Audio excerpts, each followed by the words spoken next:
The entrepreneur, mom, deal maker, and the advocate.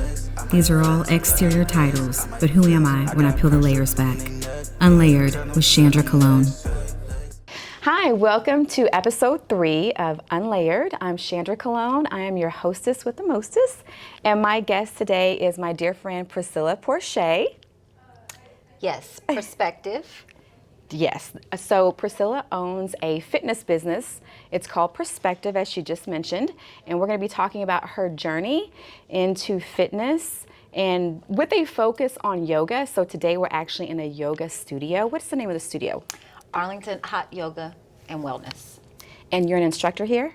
I am an instructor here. I instruct hot Pilates, and I am working on instructing yoga, but the dialogue is very, very, very intense, and the words are very, very, very to the T. And dialogue in Bikram yoga is very important. So you want to know the words, and they really need to be on point. So I'm waiting for an opportunity to slow down in my business just a little bit for me to take the opportunity to take that in and really focus on that.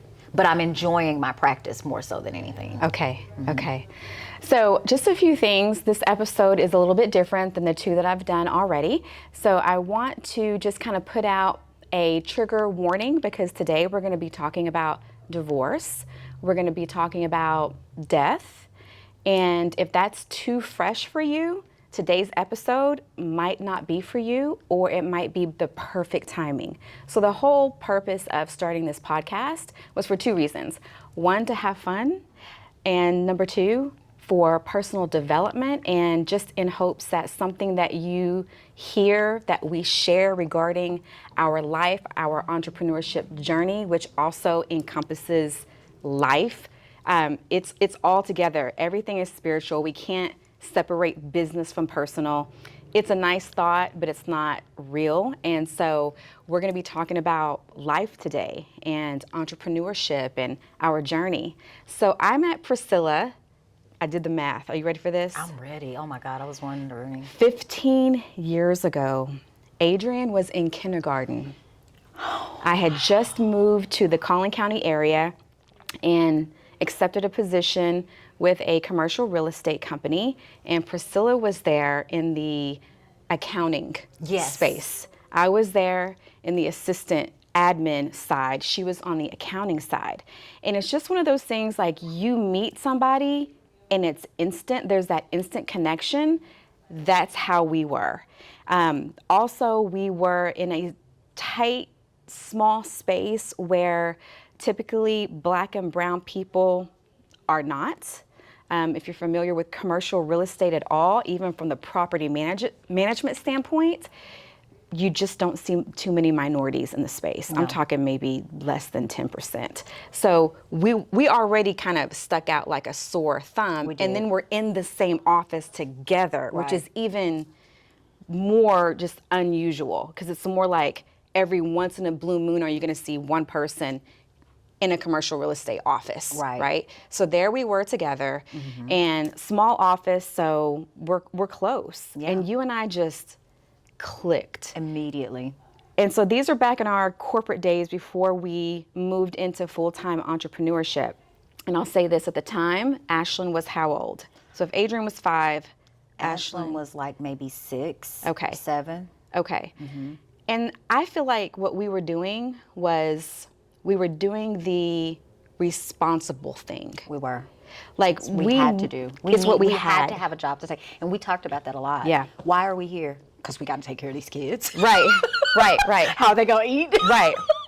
Because we used to say, what if we didn't have the kids? Yeah. What would our occupations be? Right. Remember that? Oh, yes. Oh, yes. But, both single parents, making sure we have health insurance, making sure that they have a stable environment, home to go home to, just everything, right? Because it was just us and our kiddos. And so, however, we knew, like, this isn't it for us. And I can't say that I knew what I was going to be doing after that. I just knew it wasn't going to be that. Like, the buck didn't stop there. Oh, I knew it wasn't for you, because we would always talk about everything then what we were there for. And I knew that you were going to be something beyond that, because when you stepped outside and you wanted to do, it was more like independent contract working. Yes. When you were, I think it was the cleaning business. Yes. Or it was some other, but I knew that that wasn't it for you. You Yeah. had that drive that piqued my interest as well. And I was like, she said this is not all she wants to do. I don't think this is all I want to do either. Yeah. So, yeah. Awesome. So one of the things that came out of that experience while we were working together was a major transformation with you Oh, wow, yes. from a physical standpoint. I was in boot camp with was. Rockstar Fitness. I had started because they were doing a boot camp in Addison, and I lived off Frankfurt and the Tollway. Yes. And I had started going to the boot camp, and I remember telling you about it. I can't remember if you ended up going to that one or not, but you I started. did go one time with you. You did? Because it was Okay. in the garage one morning, and we were Yes. freezing our butts off. Yes. Yeah, yes. he had us going through all these stations of workouts. Remember the resistance bands? Remember we were in that Yes. garage, and you Yes. kept looking over at me saying, Gina, are you okay? And I was like, I think I'm going to make it. Are you okay? Right, You're right. like, we're almost done. Just get through this. Right. So, yeah. Oh, I hope I didn't mess up my mic. Okay, I just accidentally flipped my hair, and I hope I didn't mess up this No, it's mic. still okay, on. I see the two. Good. Okay, I'll make sure I'm gonna leave my hair alone, y'all. So, you went to the boot camp. After that, was it shortly thereafter, or did some more time go by before you decided? Because it's a choice. Like, I'm gonna go on this journey, and I'm gonna give it all I've got, because that's what you did. You didn't just dabble in it. Like, when you made up your mind, it was amazing. It's like I went into tunnel vision. Yes. And I went into a hole, not a bad hole, but I went deep, and I knew that this was it.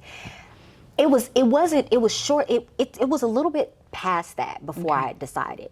And I think what made me decide it is, and this is the real truth, you know, going out with you and the girls, and everybody was so cute and petite and comfortable in themselves, comfortable in their clothes.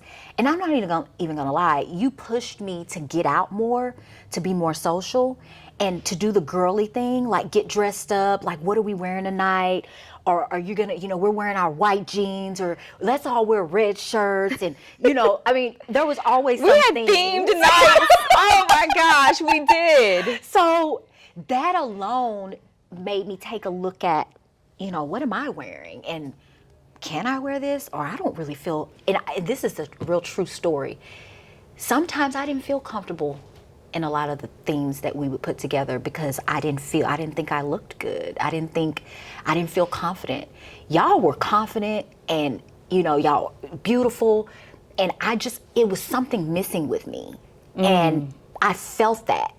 But the energy, just being around the company and the positivity, is what kept me continuing to want to be around you. Yeah. And the girls. And so that was one thing that made me look twice at myself, like, I want to do better than this.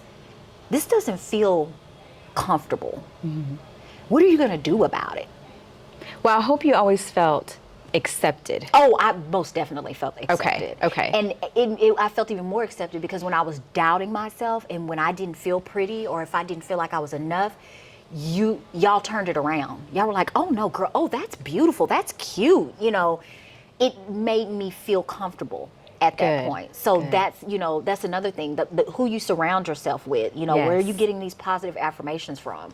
So when it came to positivity and the affirmations, honestly, yes, y'all made me feel like I was part of that. Yes. So that's what kept me continuing to want to be around. Oh, that's great to hear. Yeah. So we used to have this group of girlfriends, and we're still friends today. We've just life and growth and kids, and now grandchildren, because we're both GGs. So, life just gets busy. And but there was a core group of maybe 4 or 5 of us, and we would try to get together every other weekend and just go out and dance, and dance together. It was never about the other stuff. No. It was never like, oh, we're going out looking for a man. No. Not saying there's anything wrong with that. That just wasn't our goal. We wanted to be together. We wanted to have a good time together. We danced on the dance floor together. We did. Like you said, we would call and be like, okay, what's our color theme tonight? What are we wearing? We even tried to match. Yes. And like no one else was doing that, but No. we didn't care. We didn't care. It was our little group, and we all called each other Gina. So you may hear her call me Gina today and be I like, can't why? help it. I can't help Why is it. she calling me Gina? Why is she calling me G? So true story, before I ever met Priscilla, matter of fact, when my oldest son was about 2 to 3 years old, I moved out and I got my first apartment. And I was a teenage mom. And so at this time I was 17, 18 years old.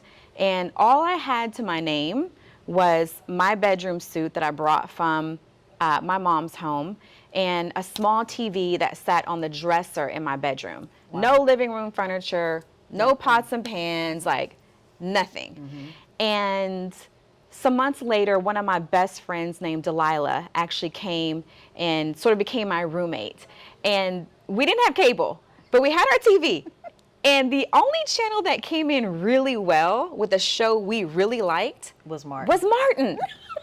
So on the weekends, we would just sit there in my bed with Gabe in his diaper and watch Martin Lawrence episodes back to back to back to back. They still play those like And you know, that. he was always yelling at Gina. Yeah. Right? Gina, uh-huh. So we just started calling each other Gina. And everybody in the group was Gina.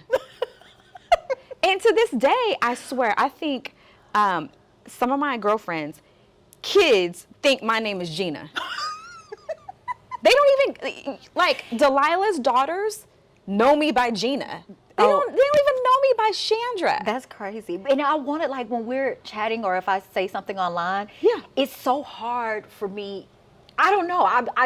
Gina comes out. I know, it does. It does. I bet you. And people are probably like, why is she calling her Gina? Yes, or G, Yeah. right? And they think the G is an abbreviation for gangsta. Yeah.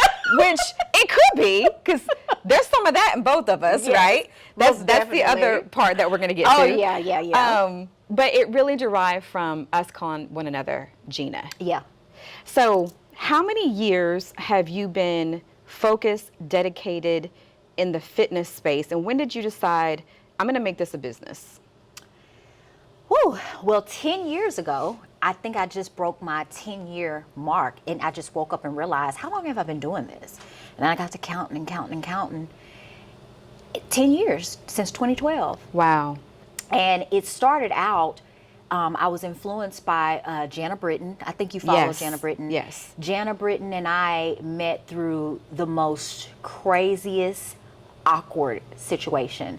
At the time, I was dating Daniel Smiley. Yes. Some of you may be familiar with some of these names that I'm saying, but it is what it is. Life is, Hey, Life happens. Life happens. But anywho, I was dating Daniel Smiley at the time, and he was a photographer. Yes. And he did shoots with mostly women. And this was a run-in in my life. This man, he was very charming at the beginning. He's 16 years older than me, and he made me feel and do things that was fun and different. So I ended up being with him and going in that direction. Well, it turned some tables turned when I realized that he was doing photo shoots with women, but as he was doing those photo shoots with women, he was flirting with them. Mm-hmm. And I started to find out different information through these women, and this is gonna get real. This is when it gets good, okay? This is really gonna, not only, and I'm going back and forth because remember I told you I wasn't securing myself when I was Yes. hanging out with you and the girls. Yes. And I knew something was missing about me, and I just wasn't sure where I was gonna fix it yet.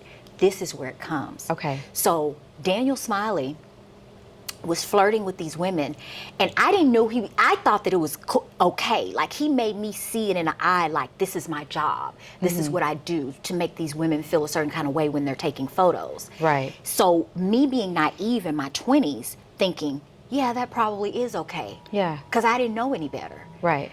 But when I started hearing it from women saying that they were uncomfortable with some of these things, and when I start realizing that he was developing certain relationships with them, and these women were, some of them were beautiful, some of them weren't, but the ones that were, in my opinion, was kind of a threat to me. Okay.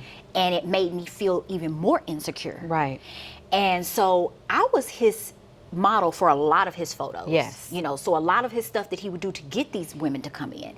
And during my photo shoots, you know, at the time, you know, I was still thick. I was really, really thick. Like now I feel like I'm slim thick because I'm in my 40s, but I used to be super skinny.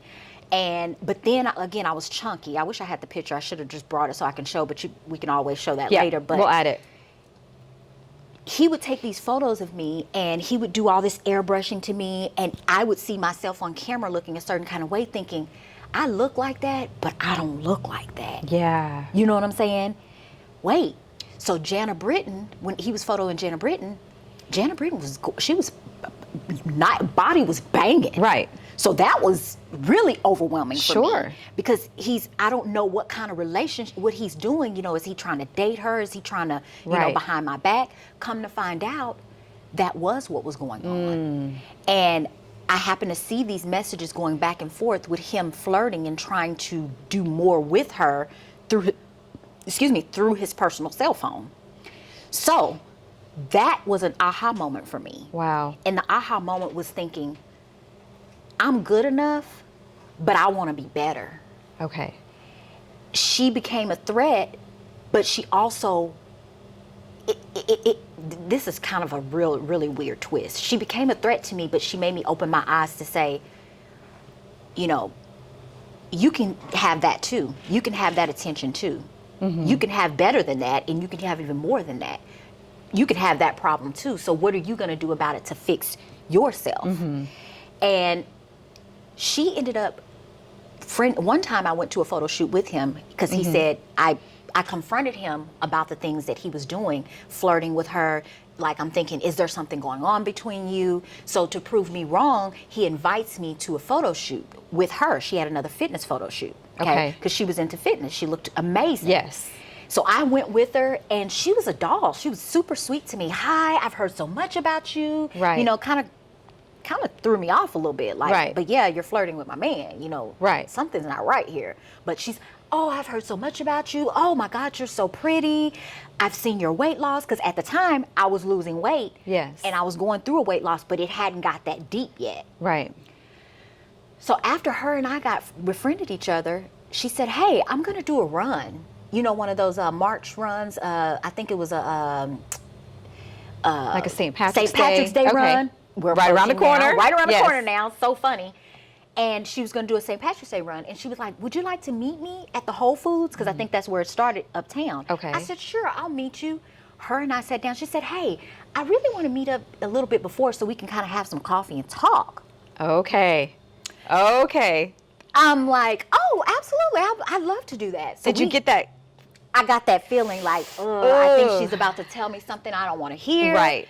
But I'm going to do this because this woman is being a woman about it. Yes. And this is not no childish stuff. You know, we're not cussing each other out about some BS. She wants to talk. And I want to hear what she has to say. Right. So I sit down and I have a conversation with her, and she tells me, yeah, he intentionally is coming at me. And he's been doing it for a while. You know, and I would tell him, you know, you have a girlfriend. Why are you doing this? Right. Like, you know, this is not right. And he would overlook that. So again, the disrespect was just out of control. Right. And her and I became closer. Yes. She invited me to do a Shanti program. We did the Insanity program. We did both programs together. Yeah. This program, we woke up every day. I went to her studio at her apartment. We did it in the same room, tape by tape, day by day for 30 days straight. Wow. We did not miss a day. Wow. We did not miss a day. So we developed a relationship. Yeah. So not only did we do that, we did it again. She said, you want to do the Insanity 2? I forget what he called it. We did that program together. After we did that program together, she said, hey, I'm going to start working out at the gym. She was like, you know, you want to come join me? Yeah. We started doing that every day. And she knew athletes that was helping her, you know, this is what you work this day, biceps and back, triceps and chest. So she was coaching me. Along the information, yeah, right. she was like, she was doing the workouts and I did everything she told me to do. Right. And they weren't easy. Right. But you know what? I wanted to show up and prove up. Right. I didn't have anything to lose. Not only that, I was motivated by looking at what she did to herself and what was happening to me. Right. And before you know it, I was transforming before my own eyes. Yes. And the rest of us yeah. before our own eyes as well. Because, you know, I've been following and I'm like, holy cow. Yeah, so I transformed like that with the consistency. Yeah. And she also encouraged me during that time Yeah. to get my certification. Okay. So that's how I ended up becoming NASM certified. She wouldn't let me settle for anything less. I was like, I can't do that certification. It's hard. She said, no, that's not hard. You can do this. You got this shit. You Yeah. can do it. Yeah. Because she was a nurse. She has Right. a nursing background. Right. I don't have a nursing background. Right. You're in numbers. I'm a numbers. You're a numbers cruncher. Englishy. Yes. Yeah. Court reporting. Yes. Yes. That wasn't me. Yeah. But never say never. Right. She encouraged me. I mean, she pushed me through it. And she was Yeah. one of the bigger influences as to how I got where I got Yes. in that industry. So what it sounds like is you took what was meant to be a negative. Yes. And from someone else being willing enough to be honest with you, share with you, care enough about another woman to sit you down and say, this is what's going on. And it was a maturity from both of you, because instead of deflecting and making it about her, you accepted the information and realized that it's not even about her, nor was it about you. No. It was about him. It was about him. And through that introduction and you all being woman enough to have this mature conversation, you end up building a friendship that then helped you take your journey to the next level and so forth. And, you know, I love when God does that. I love when there's a negative fuel that's fueling us, and then it moves into a positive fuel. Mm-hmm. Because I think at first it was a negative fuel, because what was fueling you was the insecurity and wanting to be good enough For him. Right? Mm-hmm. And then when he moved himself out of the picture by being deceptive mm-hmm. and betrayal, then it was no longer about him. Then it became about you, which is where you needed it to go. Right. It needed to be just about you and not about anyone else. And I did hear you say that it was a little bit about, hey, you can have this attention too. Yes. If I had to guess, and correct me if I'm wrong, mm-hmm. at this point in your journey, is it even about attention from the outside anymore? No. Right. It's bigger than me. Yeah. This is where it hits me really deep. Yeah. I am, just as I transformed myself and I took that negative and turned it into a positive, I now too am now doing that to other women. And men. And men now. The transformation you posted this week with the gentleman that you've been training, phenomenal. You're transforming lives. It's amazing. Like, I'm so proud of you. Thank you. It is the best feeling in the world. Yes. That is my purpose. When I Yes. say perspective, mm-hmm. full body wellness, when I say wake up with the purpose on purpose, right. I wake up with the purpose on that purpose every single day. Right. And I'm truly passionate about it. Yes. I really enjoy doing it. Right. And I feel like I'm just going to die trying, keep trying Yes. to die doing it. Yeah.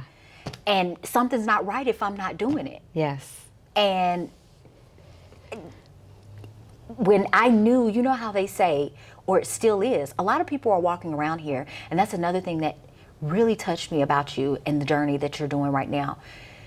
I think we used to talk about this a lot. Like, what is your purpose? Oh, yes. Remember we would have those conversations? All the time. What is your purpose? Why are we here? I'm supposed to be here to do something. Now, what is that? Right. And a lot of people haven't figured that out. Right. They still don't know what their purpose is. Well, and I found that a lot of people don't really care. No, they don't. they don't even ask the question. They, you know, they just get up, rinse, repeat, and hey, I saw something last night where the person said, you know, there's some people that live to be 94, but they've never lived. And there's some people that live every day to the fullest, but they may actually die at 25, 30 years old. But they lived. And I think, we're living now more than probably ever. Yes. Hold on. I think moving forward to this part, when you say that people don't know when they live, I used to talk to my brother all the time before he died about living. Stop right there. We're going to take a quick break. Okay. Because this is where it's going to get deep, audience. Okay. So, almost 2 years ago, I had a notification come to my phone that you were live on Facebook. And I was like, oh, great. Let me open up this notification. I want to see what she's doing. Now, I'm thinking you're going live because you're going to show us a set of what that you're doing in a workout. Or you're in the yoga studio and you're about to show us a move. Because I love what you are showing us on yoga, which is the process of you getting stronger and more flexible versus, a lot of times we just see people and they're at their pinnacle, but they don't show you like what it took to actually get there. Yeah. I love that you're showing us like the imperfection part of it too. Like when you're not actually quite there, but in a few weeks later we can see, oh wow, now you're not wobbly anymore. Now you're moving down further. Just you really share the journey of it, and I love that. So I'm thinking I'm about to get some fitness advice, and what do I need to be doing in the gym tomorrow? Priscilla's about to show me, because one of the things that it just drives me crazy is that we live so far away, or I'd be training with you. Girl, you could say it's 1,000, whatever. I wouldn't care. I'd pay it. That's how, I would just love, to work with you. So I get the notification and I open it. And there you are with your beautiful face. But you are weeping. I don't mean just crying, but you are weeping. And I could feel the heart shattering. It was broke. And, I just felt horrible that I couldn't do anything about it. Yeah. When you see your friends suffering at that level, it was just like, oh, and I could see people commenting.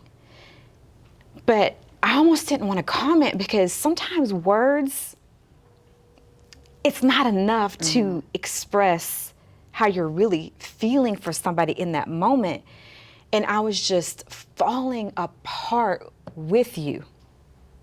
Yeah. Through technology, through the internet. You know what I mean? It's crazy. And I sat down and I cried with you. And you didn't even know. Because you're just on live because you need to get it out. I didn't know.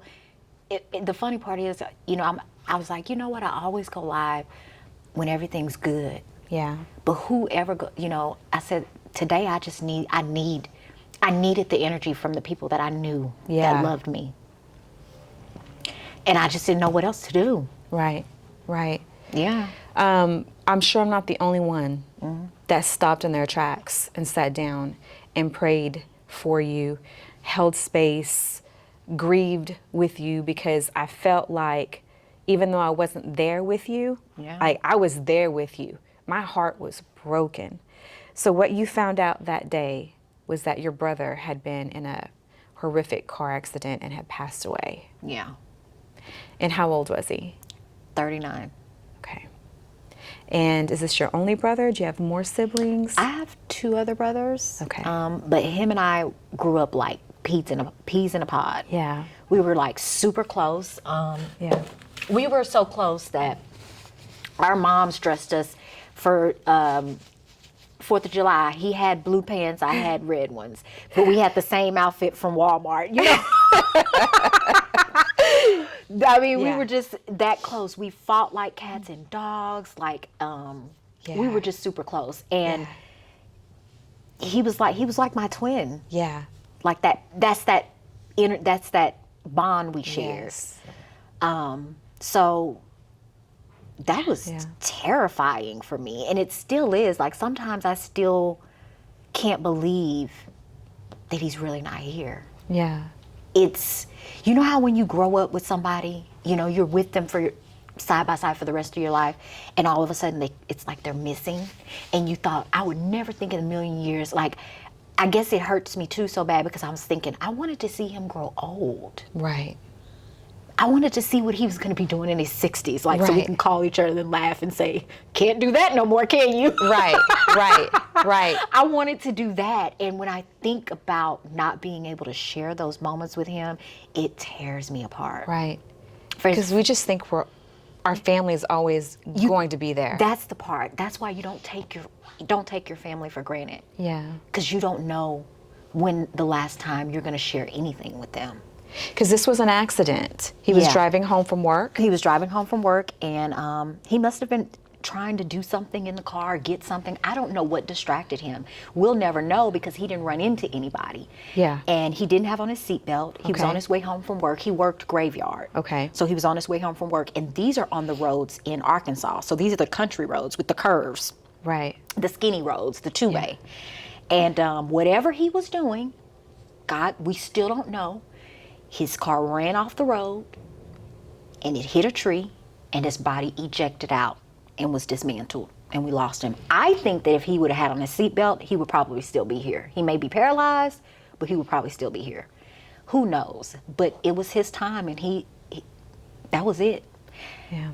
Just going to his funeral, I was thinking, he's sleeping. He's got to get up at any moment now. Right. And grateful to God, the last conversation we had was a good one. Yeah. But then for it to happen 2 days before my birthday was just... too much. It was a lot. Yeah. And I was coming out of that yoga room. I think I did 90 minutes that day. And I feel like I connect with him here. Yeah. Because that's when I lost him. Yeah. I feel like this is probably the weirdest thing, and you may get this. I think I felt him that day when he died, because something was different about that yoga session. Yeah. I think that he came to me. Yes.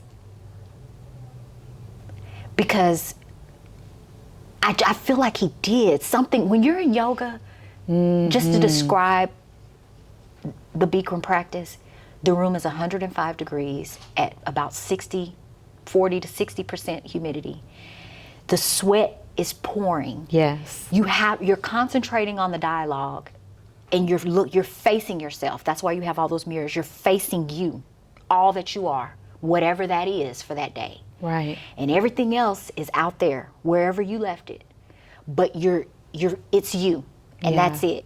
And you're having to you're concentrating. You're meditating. This is moving meditation. Yes. Now, through all this sweat, there's no wiping your sweat. Right. There's no fixing your clothes. It's just you and that dialogue and that headspace. Right. And I just feel like I think he came by that day. Absolutely. Yes. No, I believe that firmly, because my grandmother did that when she passed away. She made one more sweep through the house to visit. You know, I was actually at my aunt's house when my grandmother passed away with my mom, and we knew when she came through because various things happened in the house that couldn't be explained. And from that point on, my mom couldn't go back to sleep, and she was basically waiting for the time to change so she could call my grandmother, because she knew what time she got up every morning, which was around 5:30 a.m. Wow. So my mom couldn't go back to sleep, and at 5:30 a.m. she's calling my grandmother. She's not getting a response, and she knew. So she left, ran over there to check on my grandmother, and lo and behold, she had passed away. But she made a visit through that house that we were in to let us know. So absolutely, he came, he visited to give you one more kiss on the forehead. How has it changed you? Oh.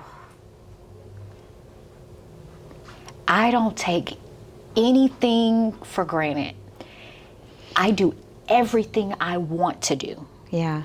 Everything. I don't care what it is. If I can do it, that's up to traveling, kissing somebody, loving somebody, Right. not loving anything. I just don't, I know that nothing is promised to me. Right.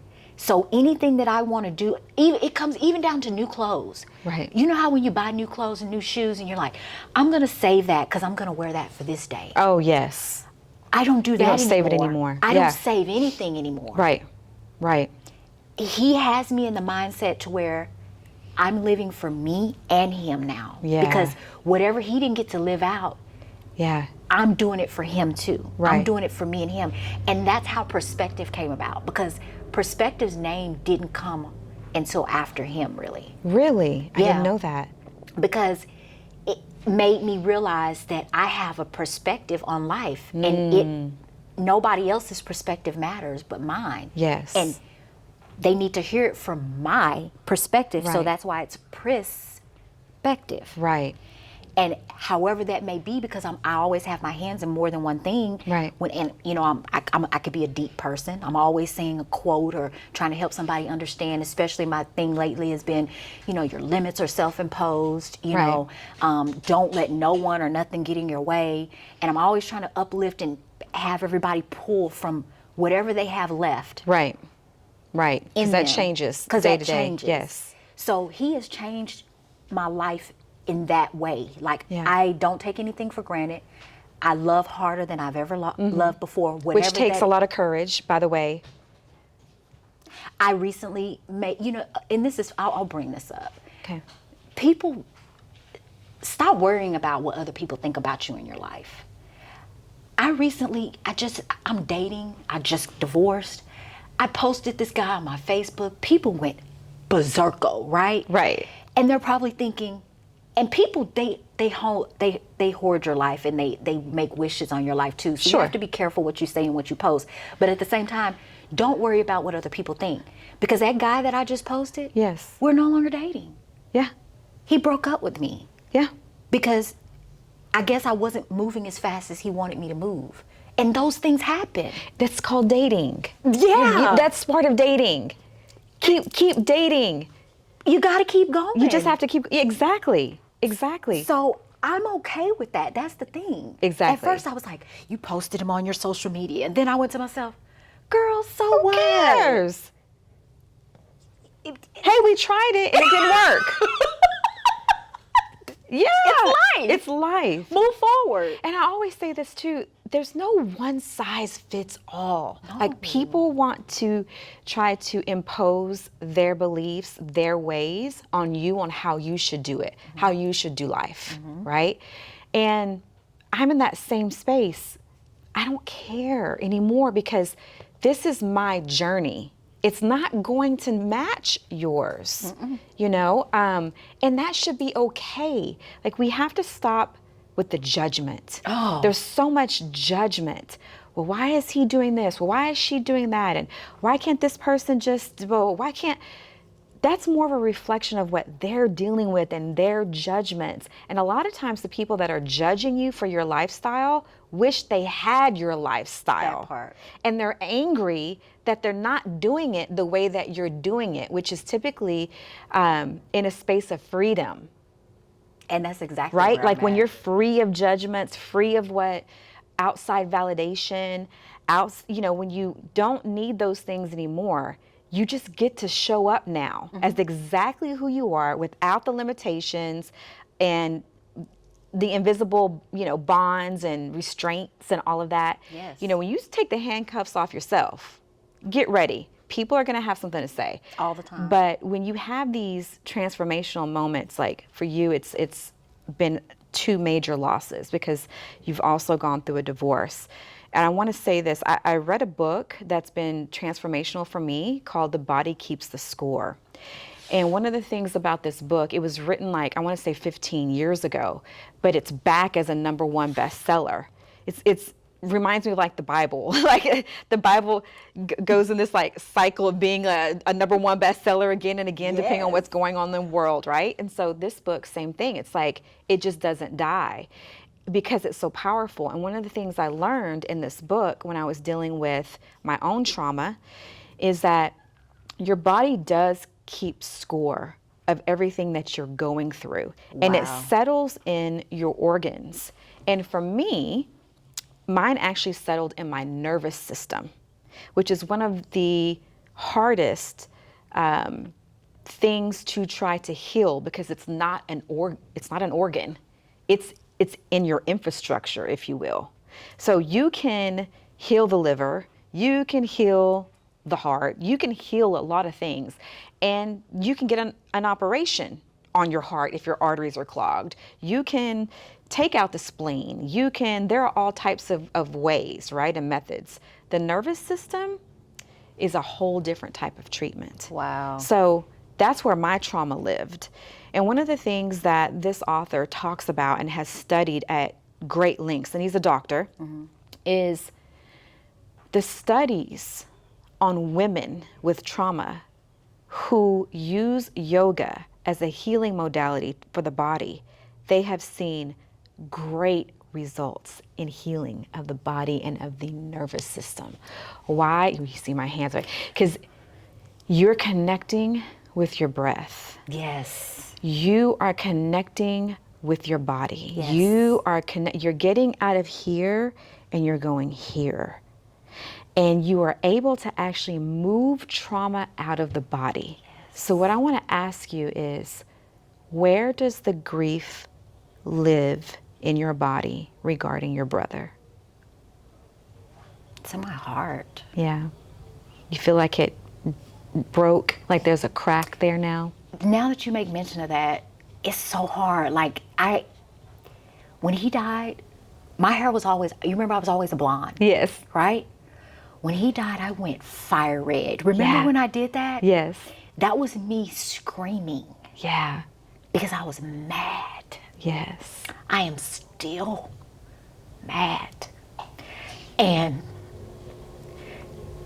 I'm mad, but it's like a collateral beauty because he's gone, but it brings the best out of me. Yes. Because I'm fighting to not be so mad, if that makes sense. Who are you mad at? Someone, something? How do you identify the anger? It's crazy because I told God that I wasn't mad at him. Yeah. But maybe I am. Yeah. And I say I'm not mad at him because I know he does everything with a purpose. And because that's what we're told that we're supposed to say and feel, but it's not realistic.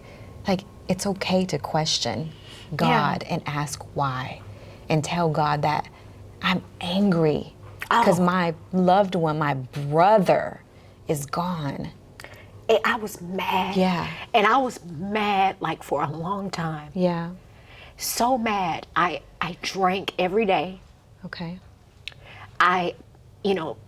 Mourning just has no way. Like, there's no certain way to mourn. You just don't know. But yeah, my alcohol got out of control. Yeah. The yoga, I would sweat it out. Right. Right. I would sweat it out. I would drink the alcohol. Right. This is being raw. Yes. And I would come sweat it out in yoga. Yes. And I would be in that still space. Yeah. And believe it or not, still waiting for him to come back to me. Yeah. Because I was thinking, I lost him here. He's got to come back here and speak to me. And I still haven't heard from him, if that makes sense. Yeah. So I just wish I can hear from him one more time. Yeah. And I go through my phone like thinking, did I have an old voicemail? Sure. Nothing. Yeah. But I just keep waiting to hear just his reason. Yeah. Like, what happened that day? What were you doing? Yeah. So, yeah. So at the same time, or close to, you were going through a divorce. Yes. Which is really experiencing two deaths simultaneously. It is. And you were married for 5 years. What did you learn about you from that experience? At first, I thought that I wasn't good enough Okay. for anything. Yeah. And then I realized I had to forgive myself Yes. because I was placing a lot of blame on me Yeah. for really too many things. It was I've always been hard on myself. Right. But I know that I'm relentless, because to be able to go through both of those hard traumas Sure. at one time and still fight to start a new business, Right. to come out of the mud in a pandemic, work for myself, take care of myself, while my ex-husband was fighting against me Yes. because he was pissed off at me for leaving. That was a lot. I think I felt like I wasn't here. My body was here, Sure. but I was somewhere else, digging it out daily, trying to figure it out daily, Surviving. surviving daily. Right. And that's what brings me back to the yoga space. Right. Because I knew that when I would go in that room, I could leave it all out here. Yes. It was gonna be here when I got back, but that was my way of detoxing and sorting my feelings day by day. Sure. And compartmentalizing, how am I gonna come back and organize it and just make the best of what I have left. Yeah. So I'll say I've always known and recognized something in you, which is something that I have in me. And a lot of times our relationships are a reflection of who we are. Like we're friends and we resonated for a reason. And we both came up with parents who were addicts in our home. Oh, absolutely. And I think for us as minority children, or just people that come from even poor communities, socioeconomically challenged areas, when you deal with addiction in your home, it changes your mindset, because you end up being in fight, flight, or freeze mode the majority of your life, and you don't even know it. So you respond to things in a way very differently, and sometimes, most of the time, in an unhealthy way. So we are fighters, and I have found that until you get into a healthy space on how to actually process that, you're gonna fight everyone and everything, or you stay ready for a fight. All So the I'll time. say, like, we were ready. We were on guard and ready for the fight, or for the bottom to fall out, or whatever, because the one thing we're excellent at is surviving. And so what I found is that we will pick people or situations or whatever that requires you to survive. Wow. So until we deal and actually, get that professional help to identify where that comes from, we'll keep making that same mistake over and over again. We'll keep, going for the guy that's going to end up creating the chaos or the dysfunction or whatever. It's what we know. Okay, it's just what we know. And you can sit there and scream from the mountaintops, oh, I'll never do that again. Oh no, he was this, he was that. No. We're making that decision from a place of childhood trauma. And until it gets met and you deal with that inner child, you'll just keep doing it again with a person that's just dressed differently, different outside personality, different mask. But what I love that I'm hearing from you is that this most recent gentleman that you dated, he was trying to move faster than what you wanted. And he broke up with you. Thank God, because you weren't allowing anyone to move you somewhere where you didn't want to be, which is very powerful. And you let go. Did you hang on to him, or have you moved on? I went out on a date last night. And that's growth.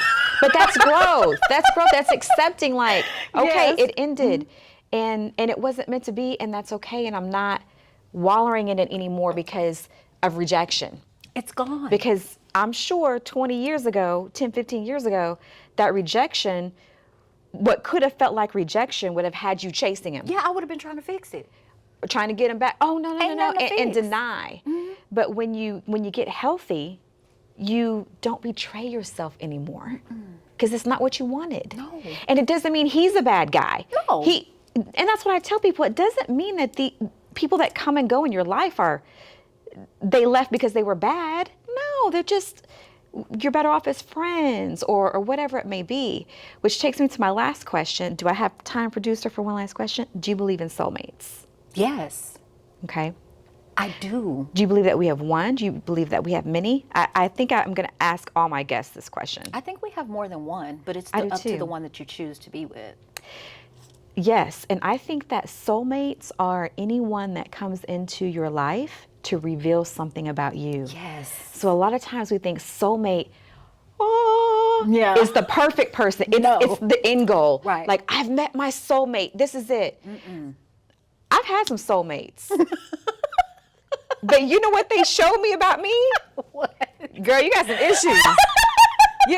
You still don't love yourself. You still don't love yourself because Oh you're my dealing with me. God, So yeah. you clearly and that's what our friendships are for also. That's what relationships in general are for, is to reveal something in us or something that we don't have yet. So I could talk to you for like 3 more hours Man. because we're really just touching the surface We of should so do a part much. 2. Yes. I told you, producer, I need to have like 3 hours with my people. But I want to tell you, I love you. Oh, I love you too. I'm proud of you. Thank you. Thank you for being raw, honest, unlayered, because that's the purpose of Absolutely. this. And I can't wait to see what you're going to be doing next. Yes. And I want to meet all your soulmates. Okay, and you can. I love you, girl. I love you too. All Oh right. my God.